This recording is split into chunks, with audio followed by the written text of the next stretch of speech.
cuidados nutricionais, hábitos de vida, como alimentação, atividade física, sono, e todos os cuidados que nós tentamos fazer para tentar conseguir a melhor qualidade embrionária, o melhor embrião possível.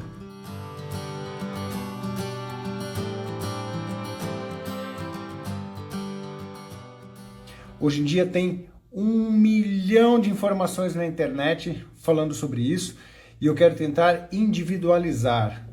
Para mim, a palavra-chave chama-se individualização das orientações, tanto nutricionais quanto de hábitos.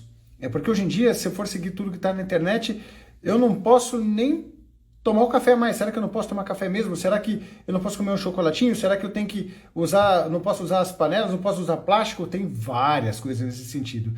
E eu preciso de ajuda de pessoas que estudam sobre isso, que trabalham com isso. E eu tenho várias perguntas e que eu quero que vocês também tragam as suas. Temos como convidadas hoje 2 super convidadas, a doutora Caroline Procno e a Stephanie, nutricionista, que eu já vou chamá-la sem mais delongas. Boa noite a todos. Eu espero que nós tenhamos uma live rica em informações. Eu fiz uma brincadeira aqui perguntando quem está comendo bolo, quem está comendo inhame e só deu bolo aqui na enquete. Vamos lá, já achei. Já achei a Stephanie. Deixa eu ver se elas entram aqui. Vamos lá, vamos lá. Eu atrasei minha live, hein? Oba! Boa noite! Boa Tudo noite, bem, Carol? Tudo bem, Stephanie? Tudo bem, doutor? Tudo bem, doutora? tudo jóia e vocês? Tudo bem. Tudo bem. Nossa, eu acabei de atender, acabou de sair da minha sala, um casal que estava tentando engravidar, aí tiveram 2 perdas, foram fazer FIV, embriões de péssima qualidade, jovem, com uma parte metabólica toda alterada. Já dei, aí já passei o cartão aqui da Carol, vai conhecer a Stephanie agora. Então, durante a consulta que acabou de acontecer, mas vieram 1 milhão de perguntas, eu falei, deixa que eu vou colocar tudo na live de hoje. Então, veio a calhar a última consulta. Eu vou pedir licença da Carol. Carol eu já conheço, já é da casa aqui. A Stephanie eu estou conhecendo agora. Então, deixa eu te conhecer, Stephanie. Primeiro, quero falar que eu cheguei até você porque uma paciente em comum, que você imagina quem seja, é, teve um resultado magnífico de cuidados que ela teve, de cílios de vida, uma paciente de 43 anos, se eu não me engano, que já tinha feito vários tratamentos com uma causa embrionária, me procurou, teve uma mudança incrível, te super elogiava durante as consultas, minha Nutri é ótima, eu adoro minha Nutri, e aí tá super grávida, evoluindo super bem, com óvulos próprios aos 43 anos. E então eu valorizo muito. Uma coisa é rede social, a gente fica aqui falando, rede social é fácil, a gente fala aqui na rede social é tão fácil. Outra coisa é vida real. Então, toda vez que eu recebo casos assim, para mim é uma honra poder. E parabéns pelo trabalho. Só que eu não te conheço, assim, eu não gosto muito de ligar antes para conhecer, saber a história. Então, quem é você para fazer, você mesmo fazer às vezes da sua casa? Quem é você? Onde você trabalha? Deixa eu te conhecer. Boa noite, doutor Davi. Primeiramente, eu quero agradecer o convite para estar aqui hoje. E vou me apresentar, né? Como você disse, nós estamos nos conhecendo agora. Então, meu nome é Stephanie Torres, eu sou nutricionista e atuo com foco na área de fertilidade e gestação, que é a área que eu sou apaixonada. Eu atuava antigamente na área esportiva, pensei em desistir da nutrição, mas quando eu descobri a área da fertilidade, da gestação, eu me encontrei. Então, aqui eu encontrei o meu propósito, né? Eu sou apaixonada por esse assunto, por esse tema. Eu sou de Campo Grande, Mato Grosso do Sul, então Uhum. longe, né? Mas como você disse, nós temos essa paciente em comum aí que nos apresentou e realmente o caso dela foi um caso assim que alguns médicos já tinham dado como perdido pelo fator idade, mas eu nunca deixei de acreditar, porque realmente o fator nutricional, ele faz muita diferença, eu vejo na prática clínica. Então, chegam muitas pacientes, muitos casais aqui que já fizeram 2, 3 tentativas de FIV sem sucesso, mas quando a gente faz ali o acompanhamento nutricional, tem tanta coisa para corrigir, são tantos fatores, e quando a gente corrige, esse casal tem o positivo. Então, assim, realmente é muita coisa da parte nutricional para ser avaliada.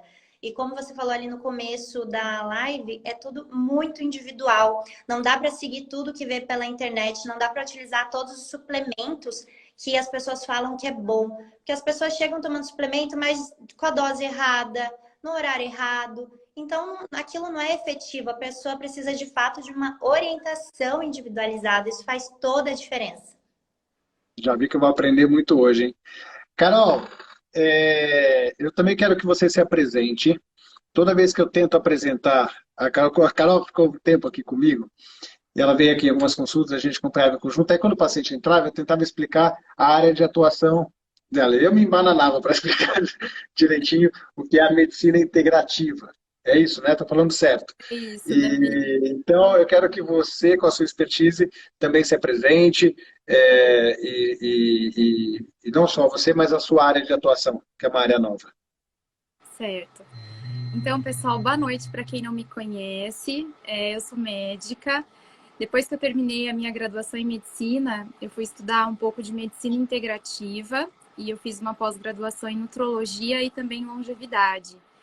A medicina integrativa, ela estuda como os hábitos de vida podem influenciar na qualidade de vida das pessoas e também na saúde, na prevenção de doenças. Então, esse estudo, né, a gente faz o seguinte, a gente analisa o paciente como um todo. Então, a saúde mental, a saúde do corpo físico, a saúde energética, a saúde, assim, de espiritual, mesmo que o paciente não tenha uma crença, sabe? Eu enxergo que o estilo de vida pode promover qualidade de vida e, de certa maneira, essa qualidade de vida pode influenciar nessa qualidade dos embriões. Os pilares que eu atuo seriam os pilares básicos do que seria a qualidade de vida, né? Então, assim, a qualidade do sono, avaliar a qualidade do sono, avaliar o manejo do estresse, avaliar se o paciente faz atividade física, por exemplo. Então, eu acredito que tudo isso seja base. E a parte alimentar também, né?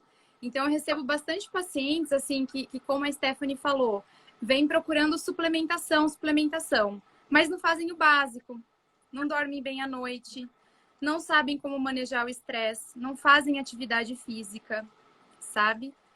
E por aí eu tento ir corrigindo esses hábitos, porque a gente sabe que mudança de hábito é algo que é difícil, é um processo. Ninguém muda da noite para o dia, né? Tem que ir assim, de pouquinho em pouquinho. Ninguém que está acostumado a comer bolo de chocolate todo dia de manhã com chocolate quente. Vai começar a comer ovo, vai comer ovo todos os dias, vai achar uma delícia. E eu brinco, assim, que tudo que é muito radical não tem durabilidade, normalmente, sabe? Os pacientes desistem quando é muito difícil e quando é penoso. Então, eu tento colocar aos poucos, assim, o que seria os hábitos mais saudáveis, né, na vida desse paciente. E também avalio todos os exames da parte hormonal, da parte metabólica, as vitaminas. E vejo que de repente, necessário mudar na alimentação ou que é necessário suplementar através de suplementos vitamínicos ou até de reposições hormonais, quando é necessário.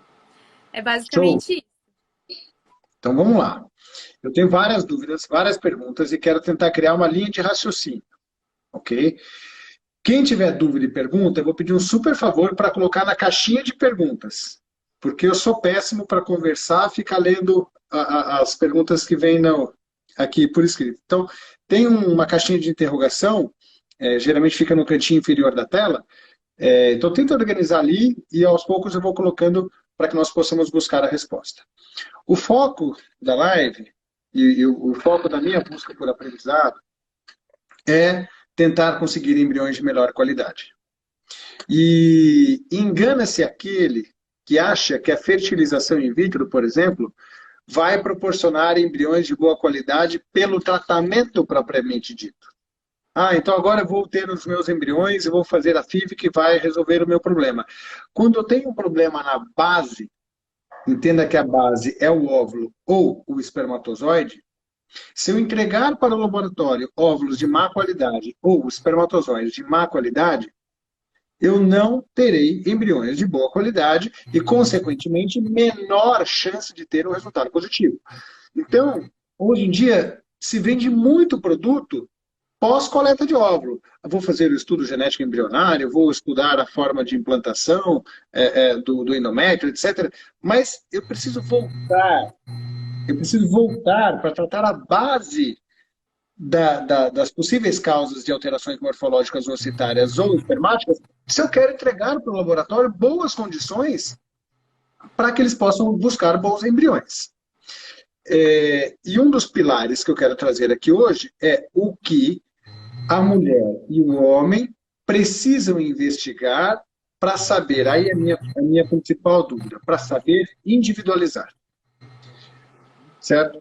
Porque quais são os principais, vou começar com a Stephanie, os principais pontos de uma avaliação nutricional para dizer que ela está tendo um cuidado nutricional correto? Eu sei que assim, essa pergunta é muito ampla, mas tenta resumir, se é para assim, puxa, eu preciso avaliar se o casal está fazendo isso, exagerando aquilo, porque não pode nada, não pode um docinho, não pode um cafezinho, pode, não pode. Então, quais são os pilares para eu poder dizer que esse casal tem uma alimentação adequada? Então vamos lá. Realmente é um assunto amplo, mas eu vou tentar criar tópicos aqui para a gente dar uma resumida. E como a doutora Caroline falou, também não gosto de nada muito radical, né? Você falou aí, não pode nem um docinho. Não, se a pessoa gosta de doce, uma vez ou outra ela vai consumir um doce. Extremo é saudável. Mas o que eu vou avaliar nesse casal que chega aqui para mim no consultório? E a gente tem estudos científicos, né, que estão relacionados à nutrição e fertilidade. Então vamos lá. Eu vou avaliar, sim, o peso desse indivíduo. Nós temos estudos mostrando que nenhum extrema saudável, nem o sobrepeso e obesidade, nem o baixo peso, ambos podem fazer com que o tempo de concepção aumente, ou seja, essa gestação vai demorar mais tempo para acontecer. Então, estar dentro de um peso também favorece no resultado positivo. Outro ponto são as deficiências nutricionais. Então, aí eu vou avaliar exames, eu vou avaliar sinais e sintomas, porque isso me diz muito quais são as deficiências nutricionais do meu paciente. Eu vou avaliar também o relatório alimentar 24 horas. O que é isso? O paciente vai me falar tudo que ele come, eu também vou conseguir identificar quais são as deficiências nutricionais dessa alimentação. E aí, identificando essas deficiências, eu vou corrigir, né? E tem que suplementar, não tem jeito. Nessa área não tem como não suplementar, e a suplementação vai além do ácido fólico, né, do metilfolato, mas isso é individual também. Eu vou buscar o que esse paciente precisa. Vou também ajustar a questão dos macronutrientes, então carboidrato, proteína, lipídio. Também existem estudos mostrando quais seriam as proporções ideais de cada um desses macronutrientes para potencializar a qualidade. Dos carboidratos, a gente sabe que a alimentação deve possuir em torno de 40% a 50% do valor energético total. Só que precisam ser bons carboidratos, né? Carboidratos com baixo índice glicêmico. E aí eu tô falando em farelo de aveia, eu tô falando em batata, mandioca, eu tô falando em inhame, eu tô falando em frutas. E preciso reduzir o consumo dos carboidratos refinados, com alto índice glicêmico, né? Então, farinhas refinadas, açúcares. As proteínas também não podem estar em uma quantidade excessiva. Tem estudos mostrando que excesso de proteína animal está relacionado à anovulação, à pior qualidade dos óvulos. Então, proteína também precisa estar adequada. E gorduras também. Nós precisamos ter um equilíbrio entre ômega 6 e ômega 3. E aqui a gente encontra sempre um problema, porque o brasileiro consome muito mais ômega 6. O ômega 3 precisa ser suplementado. E aí o ômega 6 em excesso vai gerar uma inflamação. Geralmente o brasileiro consome aí óleo de soja, óleo de milho, óleo de canola, que é rico em ômega 6, isso vai ser ruim, prejudicial para a fertilidade. Precisa reduzir o consumo de gordura saturada. Quando eu falo reduzir, não é tirar, né? Isso vai ser calculado. E aumentar o consumo das gorduras boas. Então, ômega 3, como eu disse, que precisa ser suplementado. O ômega 9, que está no azeite, no abacate, incluir as castanhas, né? Sementes quando o paciente gosta. Então, eu preciso ajustar os micro e os macronutrientes. Eu também vou avaliar a saúde mitocondrial, que é muito importante. A mitocôndria é o lugar onde ele vai produzir os hormônios sexuais e também a energia. E na hora ali do desenvolvimento do embrião, essa mitocôndria que vai dar energia para o embrião se desenvolver. Se essa mitocôndria não tem nutrientes, como que vai ter ali o desenvolvimento do embrião depois da transferência, né? Então, aí pode dar um erro. Eu preciso dar os nutrientes para essa mitocôndria funcionar. Preciso avaliar a saúde intestinal. Se esse intestino não está saudável, o aparelho reprodutor também tende a não estar saudável, porque as bactérias ruins podem migrar lá do intestino para o aparelho reprodutor. Pode gerar uma endometrite, por exemplo, que também está relacionada à falha de implantação. Então, saúde intestinal é extremamente importante para a saúde do sistema reprodutor e para a gente absorver os nutrientes que a gente está consumindo e suplementando. Eu preciso avaliar também... Peraí que eu gostei. Eu vou embalar. Peraí. Pode estar. Eu vou aproveitar e usar a Carol agora. Você falou isso agora, e uma vez eu vi uma postagem da Carol, você escreveu assim, Carol, você induzindo a falar, você é aquilo que você come, né? Mas daí você fez um risquinho assim e falou, você é aquilo que você absorve. Né? Foi uma postagem, achei bem legal. Então, às vezes, tem casos em que o paciente se alimenta bem, mas tem alguma desbiose, alguma alteração intestinal. Como é que você avalia? Como que você avalia, Carol, clinicamente, se eu estou diante de algum quadro de desabsorção, alguma condição clínica que possa me fazer pensar em alguma estratégia diferente? Davi, principalmente quando o paciente tem queixas do trato gastrointestinal, né? Então, assim, um paciente que, por exemplo, sente muito refluxo, sente azia, tem distensão, tem gases, ou que o intestino não funciona todos os dias, ou que, então, por exemplo, o intestino funciona todos os dias, mas a consistência das fezes varia demais. Ou é muito solto, ou é muito preso. Para mim, isso dá sinais, são sinais de que o paciente pode não estar absorvendo corretamente os alimentos, todos os nutrientes dos alimentos que ele consome. E eu tenho visto demais na prática clínica deficiência de vitamina B12 em pacientes que fazem consumo de carne, de fontes boas de B12, de carne, de ovos. Porém, eu acredito que o processo inflamatório que acontece tanto na parte estomacal, porque a gente precisa do fator intrínseco, como às vezes a nível intestinal, a nível de ilho terminal, que é onde a gente absorve mesmo mais a B12, essa desbiose, esse processo inflamatório intestinal pode alterar essa absorção. E pode ser que o paciente até comece a absorver mais toxinas também dos alimentos, porque ele perde a barreira intestinal de proteção. Lá no nosso intestino, a gente tem células que são os colonócitos, né, que fabricam muco protetor. E para esses colonócitos conseguirem fabricar o muco protetor, o paciente tem que comer alimentos que alimentem, de certa maneira, essas células. Que são, na verdade, os alimentos que são carboidratos complexos, que tem o TCM, o tal do triglicerídeo de cadeia média. É isso mesmo, né, Stephanie? Se eu estiver errada, você me corrija. Também ácidos graxos. E aí... E os ácidos graxos de cadeia curta também, né? Que vão alimentar. Isso, de média e curta. E aí, com esses nutrientes, né, o nosso intestino consegue formar uma barreira intestinal de proteção, que é uma barreira primária, né? Então, a gente precisa ter saúde intestinal para conseguir absorver os nutrientes de maneira adequada e conseguir não absorver, digamos assim, funcionar como barreira para que a gente não absorva as toxinas alimentares. E também tem outra questão importante, né? Tem pacientes que também têm intolerâncias alimentares ou então que não conseguem digerir corretamente alguns alimentos e essas partículas mal digeridas de alimentos são altamente inflamatórias. E aí isso faz com que ocorra esse processo de desbiose, que é o desequilíbrio entre as bactérias boas e ruins que vivem lá no nosso trato gastrointestinal.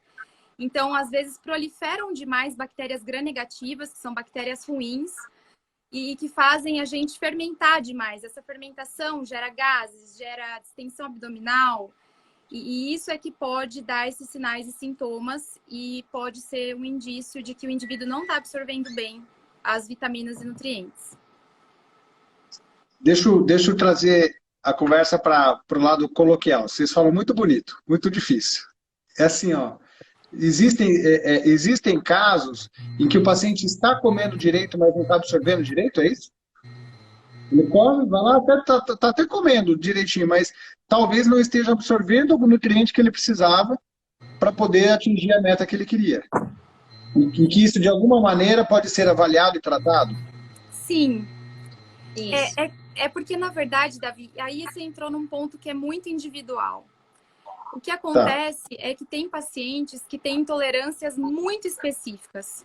Por exemplo, eu já peguei paciente que tem uma intolerância à banana, por exemplo. Toda vez que come banana, começa a ter sintomas. Começa a ter refluxo, começa a ter azia.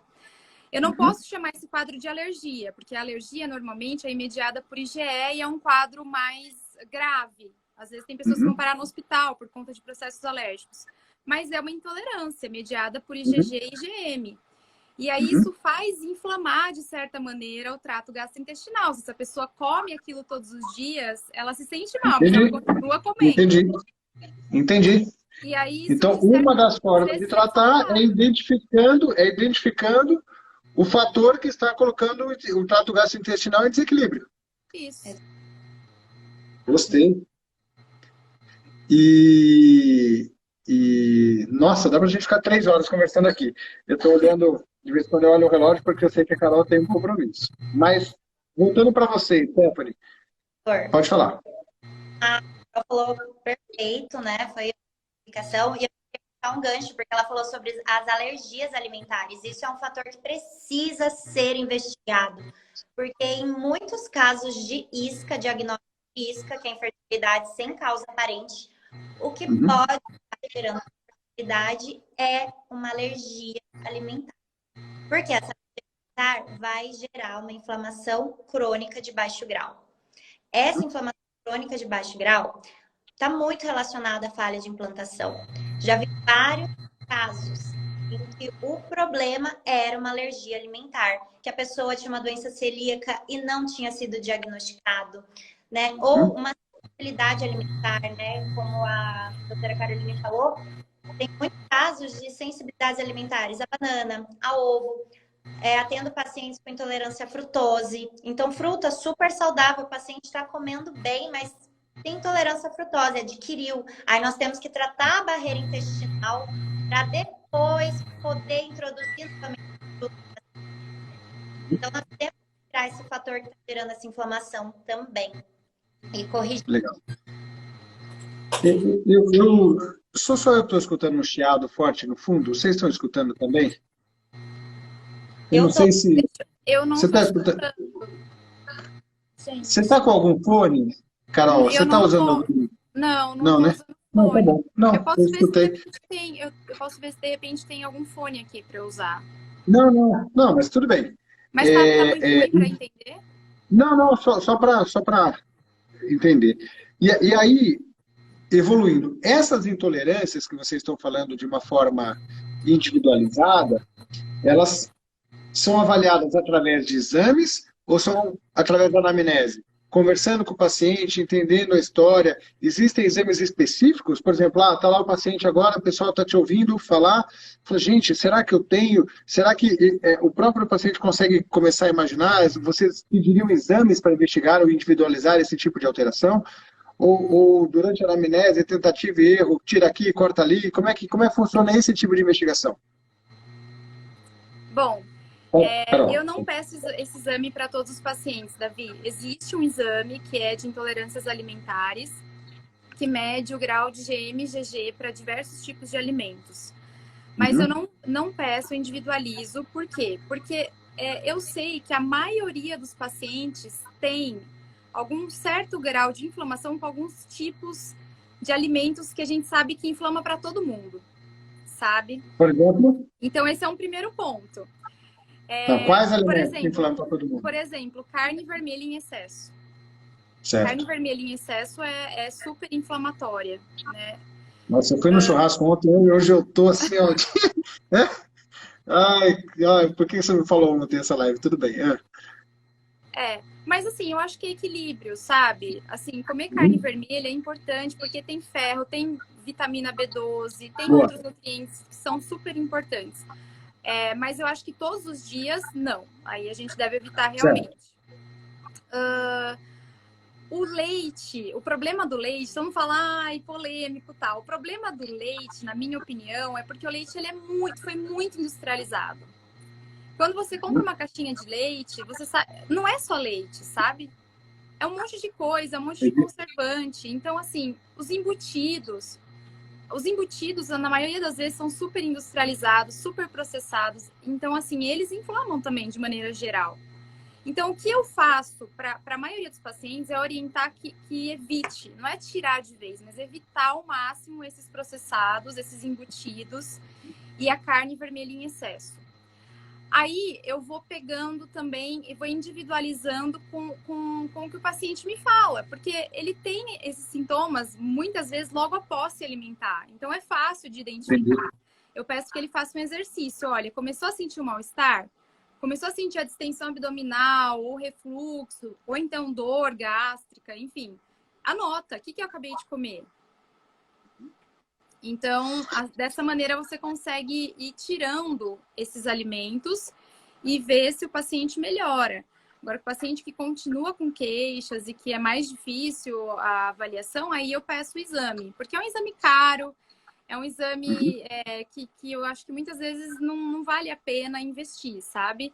E também tem outro ponto importante para falar, que as intolerâncias, elas são dose dependente, na maior parte das vezes, né?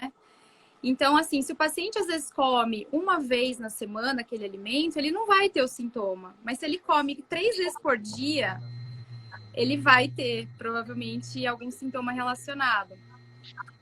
Então, por exemplo, a intolerância à lactose. Ele tem a intolerância porque não é porque ele não produz lactase, às vezes ele produz, mas ele não produz a quantidade necessária para digerir tudo aquilo que ele consumiu, né? Entendi. Então é como se a gente tivesse intolerâncias por essa razão. A gente produz a enzima para digerir aquele alimento, mas não na quantidade necessária, às vezes, para digerir completamente. Agora eu vou gerar o assunto. Vou falar de um tema polêmico. E não polêmico, assim, mas que gera angústia, eu vou falar assim, que se chama obesidade. Por que eu quero falar sobre obesidade? Porque se a obesidade fosse fácil, não era um problema de saúde público mundial. A taxa de obesidade no mundo é muito grande. Se for avaliar na população norte-americana, mais de 50% da população tem critérios para sobrepeso ou obesidade. E, ao mesmo tempo, eu sei que tem pacientes que estão gordinhas, no conceito coloquial, com filho, e outras que estão gordinhas e que estão tendo dificuldade para conseguir engravidar. E aí as que estão com dificuldade para conseguir engravidar, olham as que já têm filho, que engravidaram com um peso maior do que o dela, e ficam com raiva da gente, que fala para ela que a causa da dificuldade de engravidar é porque ela está com sobrepeso. O sobrepeso pode ser uma das causas da dificuldade de ela engravidar, mas a minha amiga, aquela mulher, a minha vizinha, engravidou, era bem maior do que eu. O que gera uma angústia. Então, o sobrepeso tem essas nuances que mexe muito não só com a parte metabólica, mas também com a parte psicológica. Então, eu vou perguntar, primeiro da orientação nutricional para a Stephanie, e depois vou perguntar da parte da avaliação, porque quem tem obesidade fala, mas a minha tireoide, o meu metabolismo, quer falar que não é ela, é alguma doença que está acontecendo. Então, como seria a avaliação nutricional com a paciente com infertilidade e sobrepeso, e como que é a avaliação nessa parte médica de investigação de possíveis causas, além da alimentação que poderiam causar. Depois, só para a gente organizar e ter respostas breves e objetivas. Depois eu vou perguntar sobre quando eu devo começar só com dieta, quando eu devo começar com dieta e medicamento. Então vamos por partes, tá? Porque obesidade, para mim, é um dos pontos que precisa ser cuidadosamente respondido. Então, Stephanie, como que você começa a avaliação de um paciente com infertilidade associado ao sobrepeso que te procura para suas orientações nutricionais? Bom, primeiro ponto, nós vamos sim ter que primeiro ter o emagrecimento antes dessa coleta de óvulos, né? Isso é fundamental. Por quê? O que os estudos mostram? Que quando existe um IMC maior que 35, esse tempo de concepção aumenta em 2 vezes. Então, já temos aí uma resposta, né, para aquelas pacientes que falam, por que eu não consegui engravidar ainda e a minha amiga conseguiu? Porque o tempo de concepção vai aumentar mesmo em caso de obesidade. Tem outro estudo também com mulheres que foram para fertilização in vitro com IMC a partir de 30. E essas mulheres tiveram mais desfechos negativos. Então, realmente, a obesidade, ela vai atrapalhar. Uma paciente obesa, com sobrepeso, vai ser mais inflamada, vai ter mais toxinas. A célula de gordura é o lugar do nosso corpo onde mais tem toxina armazenada. E as toxinas, elas vão, sim, interferir na fertilidade. Isso já está bem documentado. Então, eu vou conversar com essa paciente e vamos fazer avaliação física e nós vamos traçar uma meta também de perda de peso. Nós vamos ter que avaliar quanto de peso ela tem que perder antes de fazer essa coleta, certo? E aí, eu vou avaliar todos os outros fatores que eu falei aqui no começo e vamos tratar também a estratégia de suplementação. Quais suplementações ali são importantes para essa paciente? Então, vou avaliar as deficiências nutricionais, vou verificar se existe uma resistência à insulina. Hoje em dia, nós temos vários estudos com substâncias, né, com suplementos que podem ajudar a reduzir essa resistência à insulina, o que é muito importante antes dessa mulher ir para uma fertilização in vitro. Então, eu vou traçar todas as estratégias de maneira individualizada para melhorar todo esse quadro, né, do peso, da resistência à insulina, e já vamos trabalhando também para melhorar essa qualidade dos óvulos dessa paciente. Legal. Vou dificultar um pouco, aqui para Carol, então. Eu quero que ela emagreça. Só que a paciente tem 39 anos. Exato. Aí vem, não podemos fazer nada antes de emagrecer. Porque pode diminuir a qualidade do óvulo. Mas ela tem 39 anos.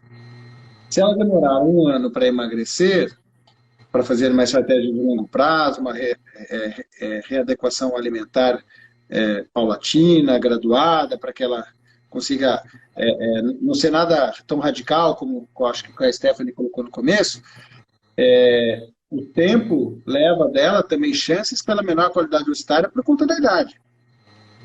Então, esse é um cuidado que eu tenho muito com os meus pacientes. Eu coloco prazo. Davi, preciso pôr prazo. Aliás, Carol, já coloquei prazo numa paciente de hoje, viu? Novembro, tá? Novembro. Depois novembro. Depois a gente fala desse caso. Aí, assim, eu preciso pensar em prazos. Então, eu entendi esse processo de individualização.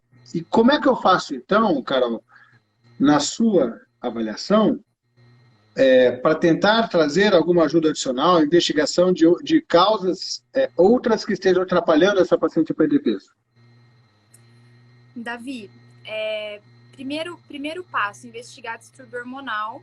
Então, assim, hipotireoidismo, né, a gente sabe que dificulta bastante porque cai a taxa metabólica basal. Resistência insulínica, insulina alta, também dificulta demais o processo, porque a insulina ela é um hormônio que faz adipogênese, né? Então, teoricamente, você está estimulando o processo de fazer gordura, tá? Então, é mais difícil. Para uma paciente que é jovem, eu diria que são os 2 distúrbios hormonais mais comuns que podem estar atrapalhando no emagrecimento.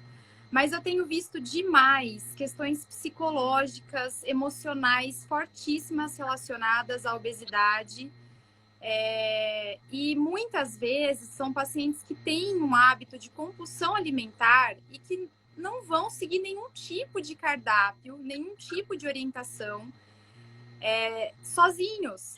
Às vezes com uma nutri, claro, com uma psicóloga, de repente, que trabalhe com terapia cognitivo-comportamental, que é a que mais tem estudos com relação à parte de compulsão alimentar, talvez ele consiga, mas às vezes também não. Às vezes a gente vai ter que entrar com medicação para compulsão, sabe? Bom, então são os 2 pontos que eu mais investigo, distúrbio hormonal e parte psicoemocional. E com relação a ganho de peso, obesidade, o que eu mais vejo é o hábito de compulsão alimentar, que é quando a pessoa não consegue controlar o impulso e a quantidade. E às vezes são pessoas que assim, têm uma certa barreira, então tem o desejo, tem o impulso, mas comem. Porém, isso não acontece com muita frequência, então não chegam a ser obesas, mas tem aqueles indivíduos em que isso acontece todos os dias. E aí isso precisa ser visto e precisa ser tratado. Quando entrar com medicação? Isso é um assunto também bem polêmico, né? Então, assim, para a nutrologia, a gente pode entrar quando o IMC está acima de 27 mais uma comorbidade, ou então IMC acima de 30. Tá? Pelo risco. Comorbidade, você está falando um pré-diabetes, uma hipertensão, exato, hipotireoidismo. ou uma esteatose hepática. Essas são comorbidades. Isso. Esteatose hepática. Certo. Agora, se o indivíduo não tem comorbidade, aí seria interessante com o IMC acima de 30, né? Por conta do risco cardiovascular. Mas eu acho que seria interessante para todo mundo? Claro que não. Claro que não. Se a pessoa conseguir seguir um planejamento alimentar, ir a uma nutricionista, conseguir manejar o estresse e perder peso de forma gradual, eu acho que é, inclusive, mais saudável do que precisar de uma medicação. Aí também tem aquele assunto polêmico, medicação causa rebote. A gente sabe que algumas medicações que interferem com o sistema nervoso central, que podem alterar o humor, são medicações que também podem ser utilizadas para emagrecimento, podem sim causar esse efeito de você ter mais apetite se você para de uma vez a medicação. Mas hoje em dia tem medicações muito boas que não interferem com o sistema nervoso central diretamente, mas a gente trabalha mais a nível intestinal, que são os análogos do GLP-1, que são muito utilizados, e que não existe estudo que comprove que eles causem esse efeito de rebote, no sentido, parei de tomar, o meu apetite retornou todo, né? Todo Entendi. De uma vez. E quando eu falo, tá bom, não vou ter rebote, mas vou voltar a ganhar peso. Vai voltar a ganhar peso se não tiver um segmento com nutricionista, se não tiver nesse meio tempo mudado o hábito, se não tiver aprendido a manejar o estresse, se não tiver um sono adequado, vai reganhar o peso. Mas isso vai acontecer com qualquer pessoa, até com aquela pessoa que perdeu peso fazendo uma dieta. Então, assim, não existe uma pílula mágica ou algo que garanta que o processo continue, né? Que você consiga manter esse peso perdido.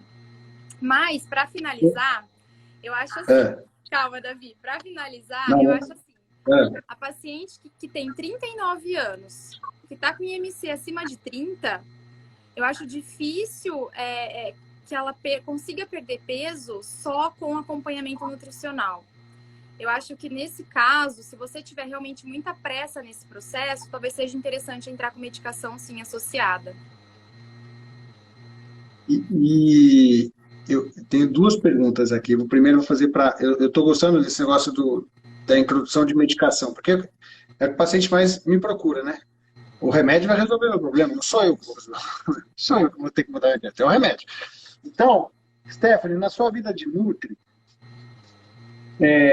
porque quem procura Nutri muitas vezes está buscando a readequação alimentar mesmo, está pensando na parte alimentar. Quem procura o médico está pensando bastante no remédio também, está querendo achar alguma coisa além da parte alimentar para poder ajudar a perder peso. Na sua visão de Nutri, quando que você acha que está na hora de encaminhar para o médico prescrever um remédio para as pacientes com obesidade tentando perder peso? Falou, é por aqui, eu acho que vale a pena procurar o médico, porque... Como é que é a sua visão de Nutri? Olha, eu sempre gosto desse atendimento multiprofissional. Então, quando chega até mim, eu já pergunto se tem o acompanhamento do médico. Eu gosto muito, né, de complementar o meu atendimento com o atendimento médico. Então, eu já costumo orientar que procure, se ainda não tem o acompanhamento médico, né?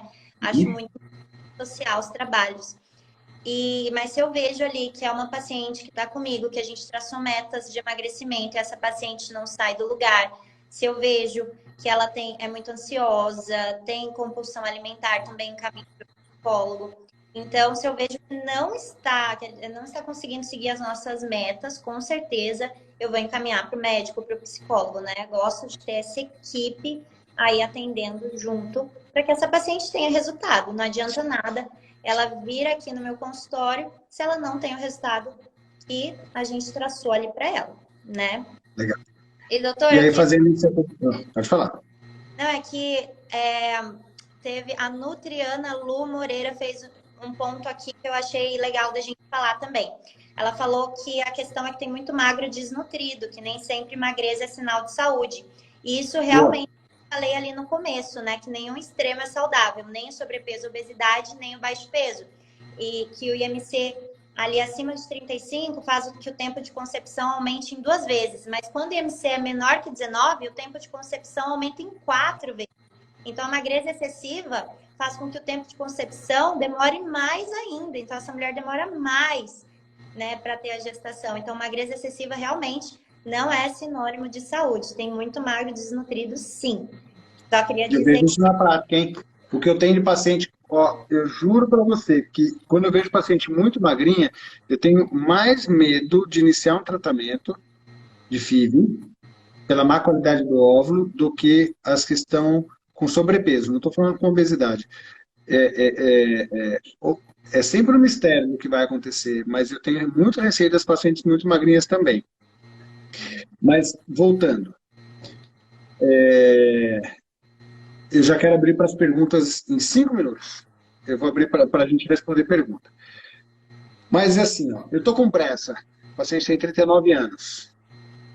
Dá para fazer alguma coisa em curto prazo? Porque, assim, o paciente tem 40 anos, 41 anos. Não dá para ficar um ano. Qual é o tempo mínimo? E a paciente está interessada em mudar. Ela estou interessada em mudar. Ela vai focar, ela vai seguir as orientações nutricionais, vai dar o remédio que você falar. Não sei, acho que foi você, Carol, que falou para mim, falou, nossa, quando eu comecei a encaminhar as pacientes para você, falou, nossa, Davi, eu estou assustada porque as pacientes com infertilidade, elas fazem o que a gente pede. Foi isso mesmo. Porque quem está acostumado a acompanhar, quem procura só por readequação alimentar, o que acontece? Vai lá e não faz, vai naquele vai, não vai. Agora, paciente com infertilidade, o cara fala, nossa, elas fazem o que a gente pede, né? Que é uma coisa diferente. E aí eu falo assim, qual é o tempo mínimo?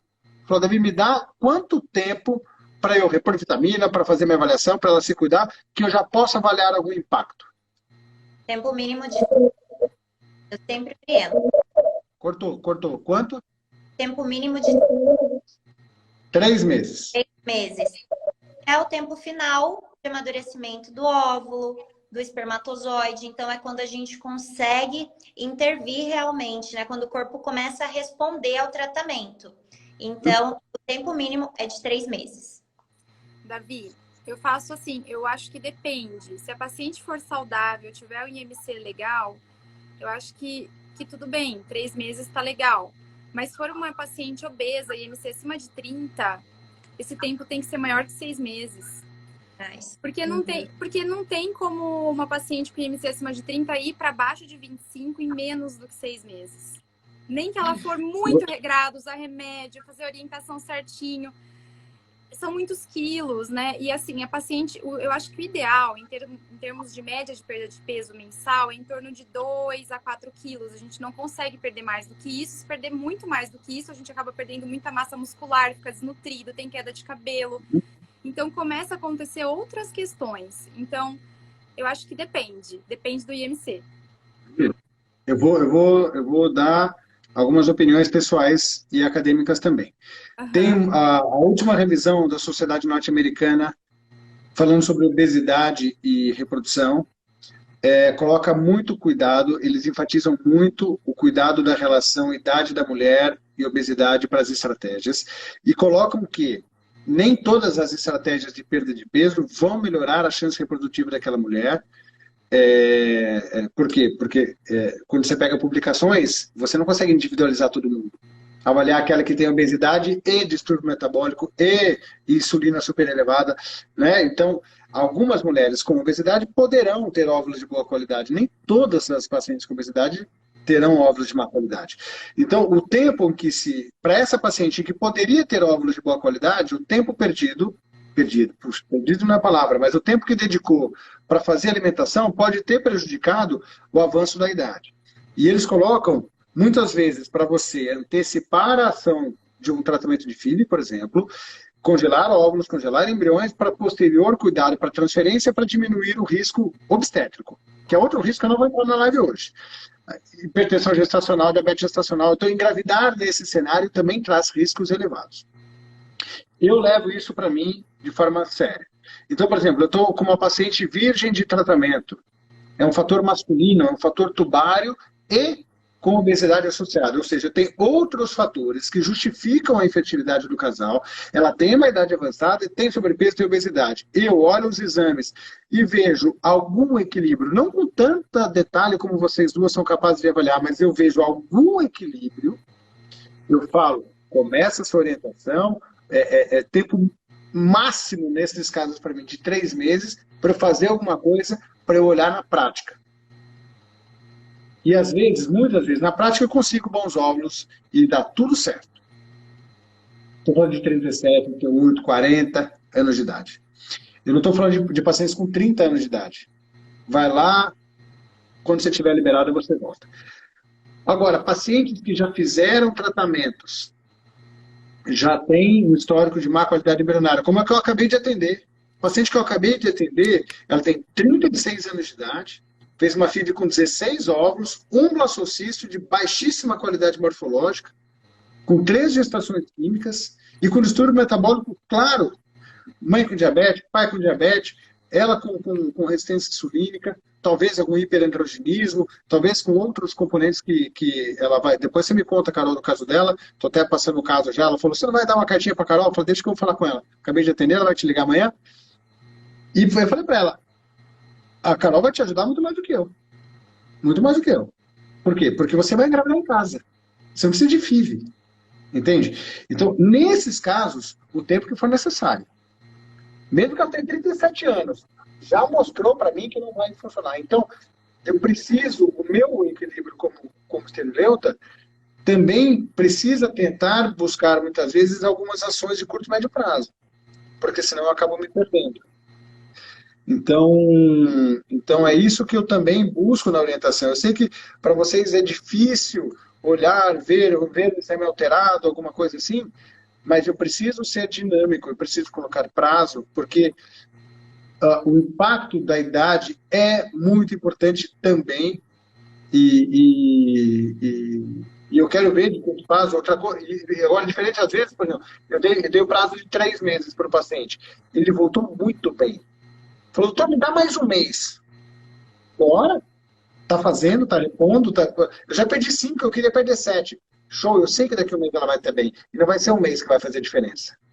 Entende? Então, é difícil, é difícil. É fácil falar aqui na live, mas é difícil na prática. O tato com o paciente as respostas são sempre diferentes. Eu quero abrir para pergunta. Eu sei que a Carol tem que sair. Então, deixa eu ver aqui na minha caixinha de perguntas se tem... Aí, já mandaram uma aqui, ó. Café, pode? Pode, café? O café é polêmico, tá? Vamos lá. Café, pode? Pode. Mas ele precisa ser aí uma dose bem reduzida. Por quê? O café em excesso está relacionado ao aumento de embriões aneuploides, tá? Então, a tentante pode? Pode. Eu Quanto? recomendo sempre uma xícara pequena, tá? Uma Uma? 150 ml, uma xícara pequena ao dia. Agora, vai lá fazer a transferência, zerou cafeína. Zerou. Por quê? O café, a cafeína está relacionada a aborto espontâneo, baixo peso do bebê, parto prematuro. Por quê? Nem a placenta nem o feto metabolizam a cafeína. Então, essa cafeína vai chegar ali por 12 horas para o bebê e vai reduzir a quantidade de oxigênio e de nutriente que chega para ele. Então, por isso, podem acontecer todas essas consequências negativas que nós não desejamos. Então, vai fazer transferências, já zera cafeína. Antes, pode sim uma dose reduzida, uma xícara pequena, umas 150 ml aí no dia. Carol, tenho SOP, fiz FIV e tive péssima qualidade dos meus olhos. Dos meus óvulos. E aí? Qual a relação de SOP com essa menor qualidade ocitária? É assim mesmo? A gente enxerga isso, eu vejo isso com muita frequência. Tá? Tanto que quando a gente vai cadastrar pacientes doadoras, ou seja, que são jovens, 32 anos, ai que jovem, pode ser uma ótima doadora, vai lá, tem SOP. Ah, o ovário dela é ótimo, tem vários folículos, mas SOP, hiperandrogênica, resistência insulínica, vai lá, coleta os óvulos, má qualidade, má qualidade, má qualidade. E aí, você concorda? A SOP geralmente pode ter óvulos de má qualidade? Davi, concordo. Concordo, porque eu acredito que nesse ambiente de resistência insulínica acontece também aquele processo de inflamação crônica subclínica a nível ovariano, sabe? E aí eu acredito que isso é que altere a qualidade do óvulo, tá? E assim, para essas pacientes, assim, os estudos assim estão um pouco engatinhando ainda, a gente não tem nenhum estudo robusto, porém o milinositol tem demonstrado alguma eficácia e também o resveratrol eu acho interessante como um antioxidante, anti-inflamatório para diminuir esse quadro de inflamação a nível ali ovariano, talvez. É tratável? É tratável essa má qualidade ocitária por SOP? Eu posso acreditar que esse óvulo pode ser bom um dia? Eu acho que se a paciente fizer assim, as suplementações, um acompanhamento com a Nutri, eliminar os alimentos que fazem aumentar essa insulina. Sim, assim, acho que não dá para generalizar, né, Davi? Porque existem vários tipos de SOP também. Tem a paciente, às vezes, que tem a genética lá de resistência, mesmo sem ter insulina alta, ela tem as alterações. Não dá para generalizar, mas de maneira geral, eu acredito que pode melhorar. Mas de todos os casos de má qualidade ocitária, na minha opinião, esse é o que eu mais acredito que seja tratável com vocês. Sim. Eu comecei essa pergunta aqui. É o que eu mais acredito que pode melhorar. Que vale a pena SOP com má qualidade ocitária, que é essa paciente que eu te encaminhei, que são esses casos, paciente que se dedica, perde peso de forma significativa, e quando o SOP é a única causa da infertilidade, a chance dela engravidar em casa, então, sem FIV, ainda é maior. Eu acredito super no trabalho de vocês para a SOP, muito mais do que o meu. E eu acho que tem uma correlação também o processo de resistência insulínica com essa questão de inflamação ocasionada pelo excesso de tecido adiposo. Essas substâncias inflamatórias endócrinas, até porque o tecido adiposo hoje é considerado um tecido endócrino, né, que libera substâncias inflamatórias. Essa inflamação pode estar por trás dessa fisiopatologia da resistência insulínica que a gente vê na SOP. Então, se a paciente consegue perder porcentagem de gordura e ganha massa magra, a massa magra ela é super anti-inflamatória, né, em contrapartida. Então, acho que isso pode auxiliar bastante, sim, no processo de melhoramento desses gametas. Passaram aqui algumas perguntas sobre endometriose. É possível melhorar a endometriose, melhorar a qualidade do óvulo por endometriose com alimentação? Essa ação inflamatória da endometriose com alimentação? Sim, tanto SOP como endometriose, nesses dois casos, A nutrição, a alimentação, a suplementação adequada vão ajudar a melhorar muito a qualidade de óvulo, sucesso de gestação, né? Aumentar a taxa de gestação. Só que são tratamentos diferentes e não existe nenhum protocolo. Isso que é importante falar. Não existe um protocolo para SOP, um protocolo para endometriose, não existe uma receita de bolo. Eu preciso avaliar a mulher que está na minha frente. Então, eu vou avaliar vários fatores nessa mulher com SOP e ela vai ter um tratamento, que às vezes a outra mulher com SOP vai ter outro tipo de tratamento. Então, vi aqui que perguntaram, né, como melhorar. É algo que eu preciso avaliar, né? Não tem uma resposta pronta. Ah, você vai usar isso, isso, isso, vai melhorar, vai acontecer a gestação. Não existe isso, mas a nutrição ajuda muito. No caso da endometriose, o que a gente tem muito estudo é que a gente precisa ter a redução da carne vermelha, a gente precisa ter um aumento do consumo de proteína vegetal e redução da proteína animal. Então, nós temos alguns estudos nesses sentidos aí. E também que a gente precisa aumentar o aporte antioxidante, né? E aí também utilizar suplementação antioxidante para ajudar. Eu queria só complementar. Posso complementar, Stephanie? Na endometriose, muitas vezes a gente tem uma correlação com desbiose intestinal e com estroboloma. Estroboloma é um estudo genético, é a genética relacionada ali às bactérias que convivem com a gente no intestino, que são capazes de metabolizar o estrogênio, tá? Então, o que acontece? Hoje, a gente sabe que essas bactérias, muitas vezes, favorecem aquele estrogênio que era para ir embora, ela favorece com que esse estrogênio entre de novo na circulação enterohepática e seja reabsorvido. Então, dependendo do pool de bactérias que você tem lá no intestino, que convive com você, você pode favorecer essa predominância estrogênica e favorecer o processo de endometriose. Então, a gente precisa investigar muito bem na mulher com endometriose essa questão intestinal. Eu tenho muitas pacientes que tiveram, inclusive, melhora clínica, não estou falando de gravidez, mas dor pélvica crônica, que já fizeram diversos tratamentos com medicamentos e que só foram melhorar quando mudaram os hábitos de vida, né? E aí entra muito também a parte de atividade física, que a gente não entrou muito, né, Carol? Não vou me estender também, mas nessas outras áreas de atuação que você trabalha, mais atividade física, o trabalho com sono, as reposições vitamínicas, a melhora da queixa clínica é muito legal com essa abordagem multidisciplinar. Carol, para te liberar, e para a gente encerrar... Não, para a gente encerrar, então, só me fala que colocaram aqui para o endométrio, para endometrites, tá? Existe algum cuidado nutricional? Primeiro vou da parte nutricional. Então, existem alimentos, porque o pessoal adora, né? Agora é o alimento, porque uma coisa aqui, vocês respondem tecnicamente, mas está fogo. É a hora da transferência, agora é a hora do abacaxi, não sei o quê. Assim, tem os alimentos para a hora da transferência, que podem ajudar nas endometrites, inclusive? Vamos começar falando. Eu vi aqui, viu? Eu não sou muito bom de ler ao mesmo tempo que eu converso, sou homem assim, homem é difícil. As mulheres são mais atentas, né? Mas eu vi. E da endometrite, a gente tem que tratar esse intestino, né? Que nem eu falei ali no começo sobre a saúde intestinal que nós precisamos avaliar. Porque se o paciente tem uma desbiose, a chance de ter uma endometrite é muito grande. Porque as bactérias ruins que estão em excesso ali no intestino podem migrar lá para o aparelho reprodutor. E essa endometrite está relacionada à falha de implantação, aborto, parto prematuro. Então, essa endometrite precisa ser tratada. Essa mulher não pode ir para uma transferência com endometrite, de jeito nenhum. Precisa ser tratado antes.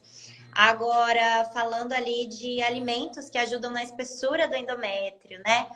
Existe, sim. E a gente tem a melancia, o melão, as sementes de abóbora, de gergelim. A gente tem a beterraba, tem até o suco vermelho, que eu acho que muitas pessoas já conhecem, que é a melancia com a beterraba, que vão ajudar ali no óxido nítrico, arginina, né? Também gosto muito do suplemento, né? Arginina, carnitina, que vão ajudar a melhorar essa espessura do endométrio. Mas você falou ali, comentou do abacaxi, né? Então, eu vou falar sobre o abacaxi. Não existe um estudo científico comprovando que o abacaxi favoreça a implantação, tá? tem nada comprovado. Então, a gente considera que isso seja um mito, já que não tem um estudo científico comprovando.